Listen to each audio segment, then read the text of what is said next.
歡迎大家嚟到 Office Pro， 唔好忘記訂閱我哋嘅頻道，咁樣就可以第一時間收到我哋嘅更新。Excel 資料錯誤檢查，英文大小寫。選取檢查嘅範圍係常用。條件式格式設定。新增規則。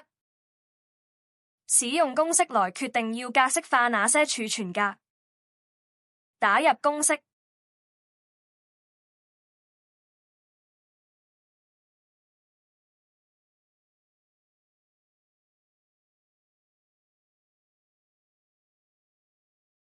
按格式。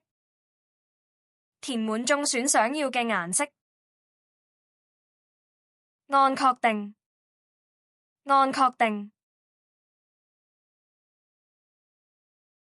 希望今日嘅介紹幫到大家，記得 like and share